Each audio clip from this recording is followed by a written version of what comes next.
Good morning, Science 10. I hope you all had a nice weekend and you're surviving the isolation just fine. We're halfway there. So um, I'm actually looking forward to being back to in-person classes next week. Just some housekeeping issues. If you have not yet completed the Exploring the Genome assignment, please do that. I'm going to mark and submit that back to you guys today. And the schedule for today's learning, we're just going to finish the introduction to biology lesson. And then you guys have another assignment, exploring medical imaging, which you guys are going to continue to work on throughout this week. If you guys have any questions with that, please let me know. I'd be more than happy to help you. All right.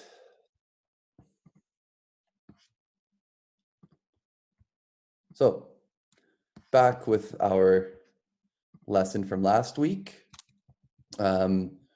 We were talking about what is biology, what makes up a cell. We had a comment that biology is a study of life, which it absolutely is. Okay, and then just kind of reviewing last day's concepts. So what makes up a cell? There are four major elements that make up the plant structure, or the structure of plant and animal cells. So that's carbon, hydrogen, oxygen, and nitrogen. This might be easy for you guys to remember like it is for me, because we have carbon, hydrogen, oxygen, and nitrogen. It spells out CHON. I don't know why that's easier for me to remember. These four elements will be organized into four major organic compounds. So carbohydrates, which are sugars; proteins, these are made up of amino acids; lipids, these are fats. So they have a long branched tail. You'll learn more about that in Bio 20 if you're interested in that. And then nucleic acids. These are made up of nucleotides, and those are what makes up our DNA.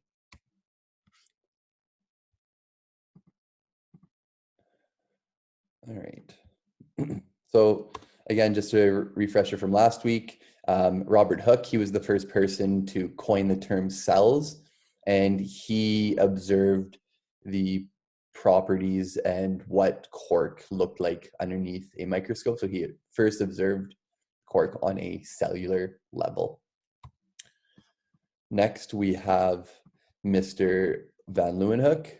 Okay, so he was the first person to observe movement of free-living individual cells using his microscope here, which magnified things up to 250 times its original size, which is quite impressive for the time. They kind of stalled out for about 150 years. They cannot acquire more in detailed images of what they're trying to observe. So this was a challenge for these scientists. As technology developed, technology allowed us to acquire more detailed images. And in 1833, the nucleus was discovered. And this is one of the many organelles within a cell. Within the next couple lessons, we're going to explore each organelle and their functions in the cell.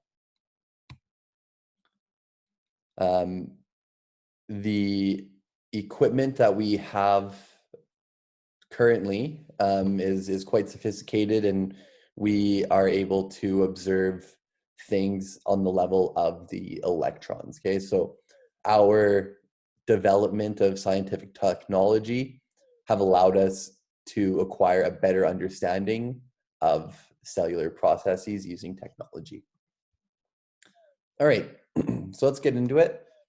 We're going to talk about the cell theory today.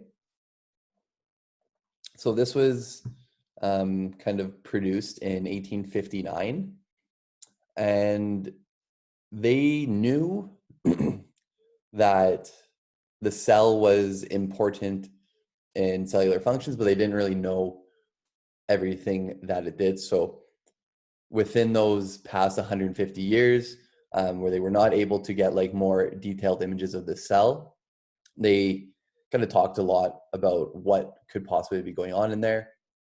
And then, of course, when the compound microscope, this one on the left here, was discovered, we were able to acquire better ideas about what is going on inside of the cell, okay?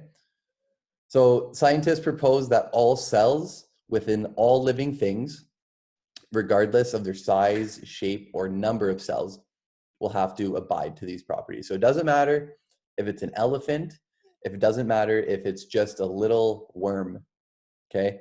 All cells must abide to these three properties we're going to discuss here, okay? So cell theory number one, and make sure you guys know the cell theory 1, 2, and 3, okay? This is going to be tested on throughout this unit. So it is important that you guys are able to recall this cell theory, okay? So number one, all living things are made up of one or more cells and the materials produced by these cells, okay? Some of the most simplest organisms on Earth are called unicellular organisms, and you might be able to derive from the name, they only have one cell, okay? So this one cell is enough for them to eat food, locomote, reproduce, okay? And these are called unicellular organisms. Lots of these kind of live in they're microscopic organisms that live in bodies of water, okay? Number two, all life functions takes place in cells, making them the smallest unit of life. So remember, the functions of life would be reproducing, locomoting, like moving around your environment, reproduction, creating energy, etc. Okay. And lastly, all cells are made from pre-existing cells through the process of cell division. Okay. This one, it always kind of makes me think a little bit, because it makes me ask the question, what about the first cell? Where did the first cell come from? Well, we're going to talk about that. There's some theories about that. So what what about the first cell? So this is still widely disputed. It's not really known how the first cell formed, especially taking into consideration cell theory number 3, that all cells are produced from pre-existing cells. One theory or one hypothesis is the formation of protobionts, okay? And a protobiont is just a lipid outlayer, so it's like a fatty outside coating, and this, when it like reacts with water, it will create like a little microenvironment. So next time your mom or you are cooking food, particularly one where you're mixing oil and water, so like spaghetti, if you're making spaghetti noodles, this is a really good way to kind of observe a protobiont. Okay, if you pour oil into the water, because water is, water, right? Because oil is hydrophobic, it does not like to associate with water. So it's going to make these little bubbles in the pot of water that you have. And it's theorized that within these little bubbles, so maybe this happened in the ocean, a food source was encapsulated in one of these bubbles, and it was actually digested or converted in simple metabolism. So this is kind of the idea where the first cell may have come from, is from the formation of a protobiont. Okay, you don't need to really know about this, but it's just kind of food for thought.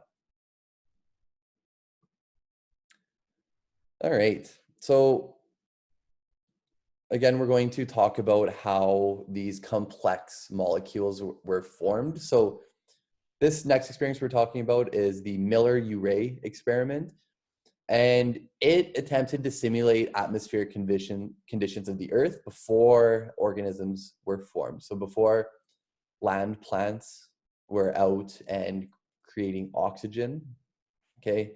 Once plants moved from the ocean or from bodies of water to the land. This significantly changed the atmosphere of Earth because there's a lot of oxygen that's being produced as a byproduct of photosynthesis. However, in the before the plants invaded land, the atmosphere on Earth had lots of methane, lots of ammonia, some hydrogen gas, and lots of water vapor up there. And so it's what this experiment did.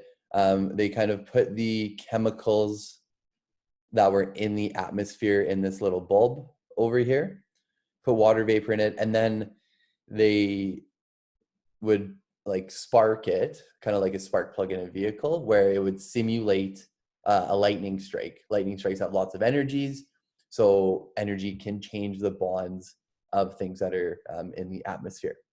So that's what they did. They provided a little spark to the atmosphere of old Earth, and then they collected the cooled water, and they actually found that they were able to isolate organic compounds.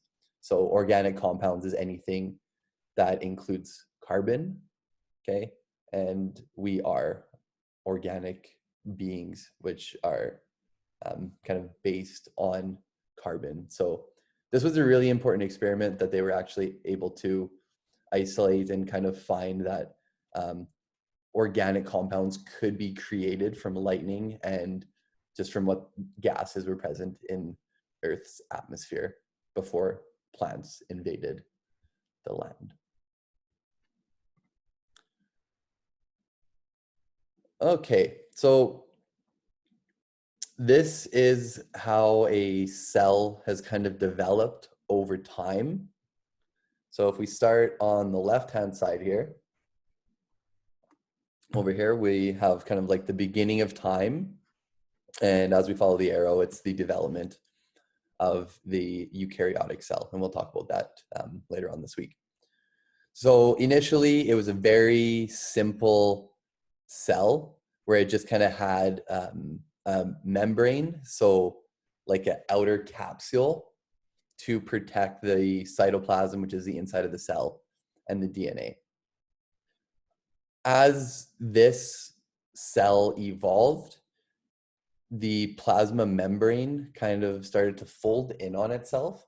And is what this does, it allows the cell to have more surface area with its external environment to increase exchange of whatever. So if it could be gas exchange, if it requires if it requires oxygen for metabolism, okay?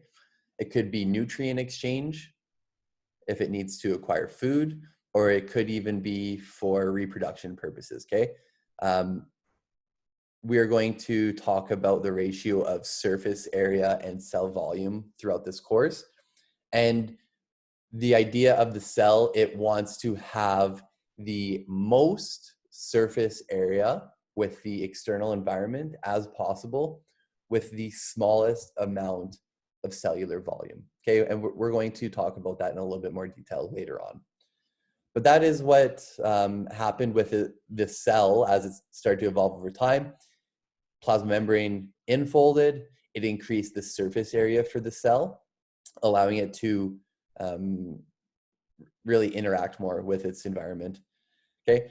As the plasma membrane infolded, we start to develop more organelles, more organelles. So like the endoplasmic reticulum, the nucleus, and the Golgi apparatus, or the nuclear envelope. Okay, nuclear envelope is just going to kind of protect the nucleus there. And we continue to evolve. It is theorized that this cell engulfed a aerobic heterotrophic prokaryote. I know that's a mouthful, but just know that the mitochondria is the powerhouse of the cell. So this is where it produces all of the energy needed for us to like move and talk and stuff. So it's theorized that this cell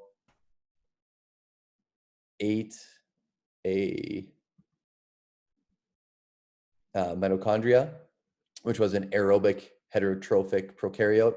Then they had a symbiotic relationship. They realized that the mitochondria was happier inside of the cell, and the cell itself, like back here, was happier with the mitochondria inside of it because it was able to use the energy that the mitochondria produced for cellular functions.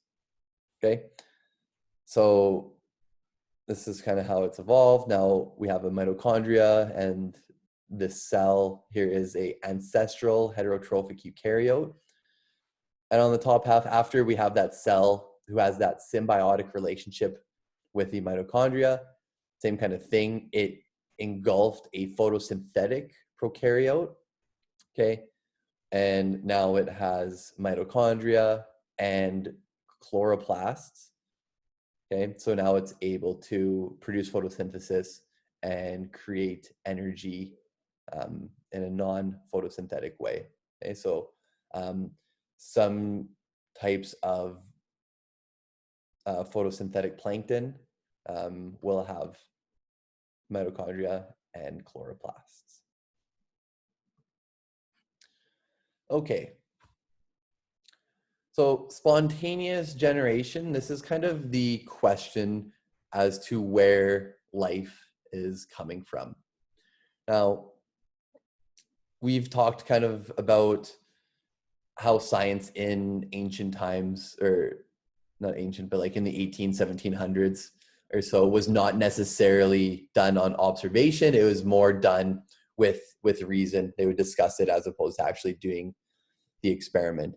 And this example here, we have flies, we have meat, and this experiment was designed to kind of observe where life is coming from. Okay, so I'll talk about the experiment a little bit. So on the bottom, you'll see you have 3 different flasks here. So the first flask was left unsealed, so the flies would be able to gain access to it and eat the meat and lay their eggs in the meat. In the second flask, it is completely sealed. No air can go in. No insects can go in it either. So we call this one a closed system where matter cannot interact. And then on the right here, we have a flask covered with gauze. So air can come in and out, but the flies cannot come in or out. So these 3 flasks were set up and left in a lab for a few days. Once they returned to them, the scientists noticed that the unsealed flask had flies all over it and maggots in the meat. Sorry, that was the unsealed flask. Next, the sealed flask, it didn't have anything in it, no flies, no maggots, right? So suggesting that the flies and the eggs were not just spontaneously generating on the meat itself. Maybe they kind of thought that the air was responsible for where the eggs and flies came from. So then they tested the third one, where they had the flask covered with gauze. So air could come in and out, but the flies could not access the meat and eat it and lay their eggs and such.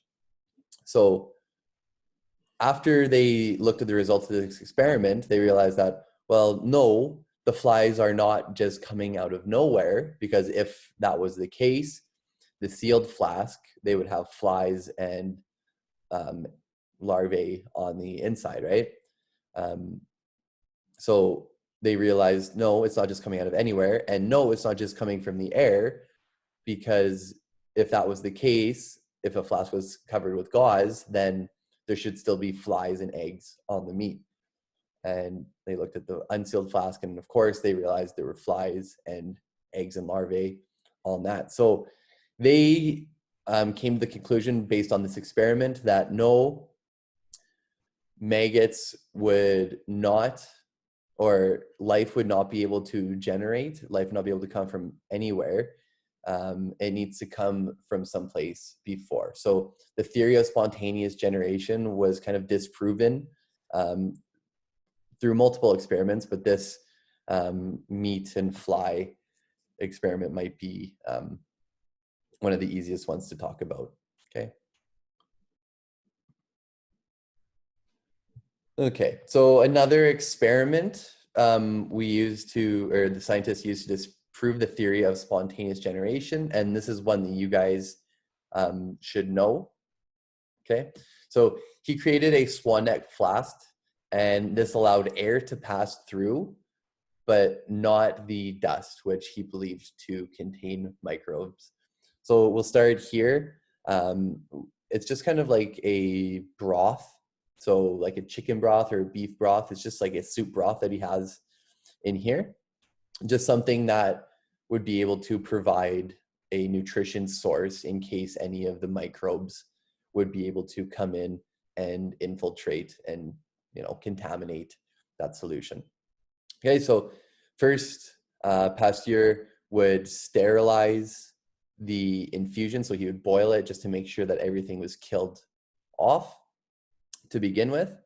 And then he designed the neck to go like this, so air can move in and out of the flask, but if there's any dust, it's just going to settle right here in the bend and not contaminate this flask here. So he boiled it, he left it open so air could come in, dust would settle, and after months of this experiment, he observed that his infusion was still sterile. And actually, this experiment is still going on. You can still see this. And to this day, this infusion is still sterile. Okay. Again, this is just to suggest that the contamination or the microbes were not spontaneously generating within the broth themselves. They must come from somewhere. So after a successful experiment, Louis Pasteur wanted to kind of create a positive control. So he wanted to make it so he could contaminate one of his flasks himself. So this is what he did for section B. He has his sterile infusion in the flask like he did in the top experiment, but he actually tilted this flask so his broth would kind of touch everywhere in the glass. So after time, when air moves in and out and the dust settles, because there is actually some of that broth up here, the microbes would eat that broth and eventually it would transport all the way into that infusion and he would have a contaminated solution. So that was his positive control to say, if I do this, then I will get a positive result for my test. Okay, so this was the Swan Neck Flask by Louis Pasteur. Make sure that we know what this experiment is and what the results of this experiment are. So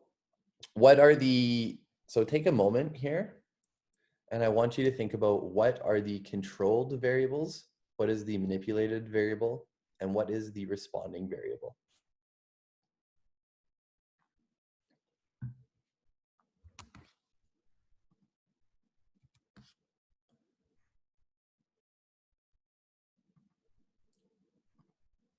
So what are the controlled variables? What are we controlling? So boiling of the broth,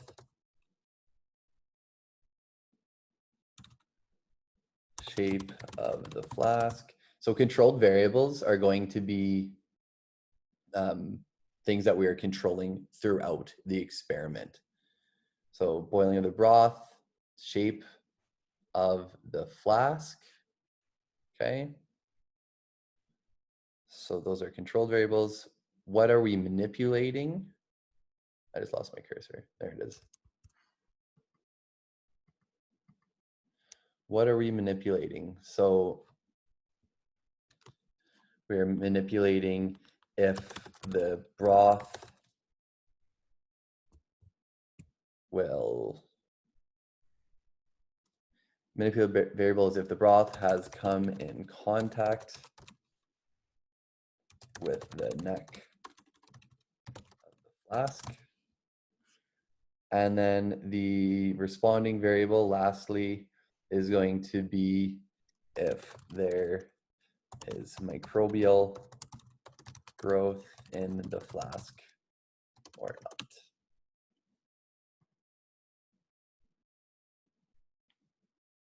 Okay.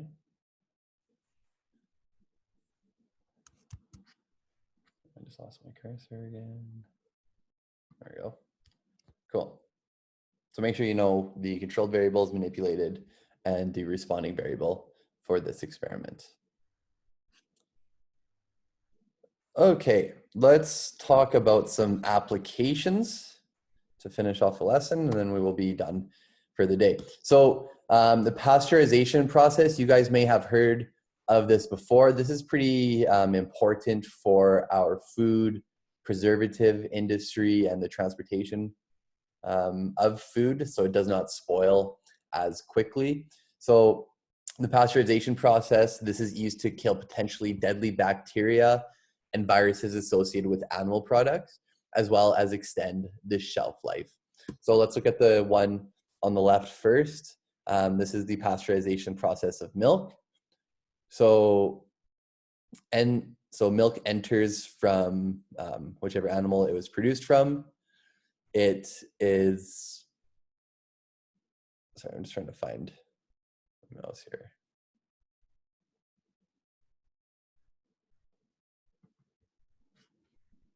There we go. Okay, sorry about that. So,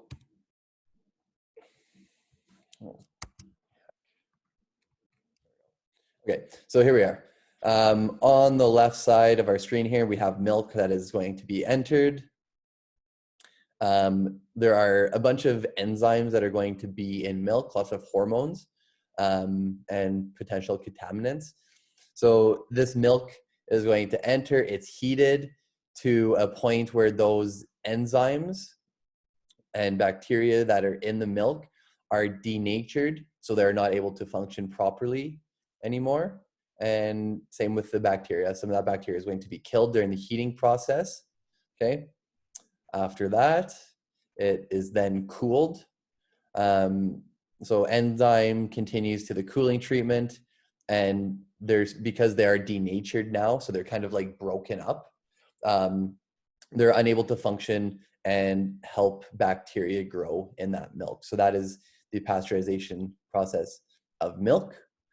Next, we'll have the pasteurization process of eggs. So those eggs are going to be produced by chickens. Okay, these eggs will then be subject to a pasteurization bath at a time and temperature to denature some of those enzymes, to kill some of the bacteria that might lead to a contamination. And then next, they're put with a protective coating, sealed, stamped, and packed to whichever grocery store you buy your eggs from. Okay, so that's pasteurization process. And again, this is pretty important for us as we consume our food. Myself, I get all my food from a grocery store, so it's really important, the pasteurization process, so we have more food and that it does not spoil as quickly. Okay, so this video here, because I'm posting this to YouTube, I don't think I should play another person's video in my video, so I'll include the link in the upload of this video to the Google Classroom, and then I'd like you guys to watch this on your own. It's a pretty good one, and this kind of sums up the history of cell theory and probably is a little bit more interesting than hearing me just talk about it. Okay. All right, so that is it for the content today. So one of the things that you guys are going to be working on for today and probably tomorrow's class as well is going to be our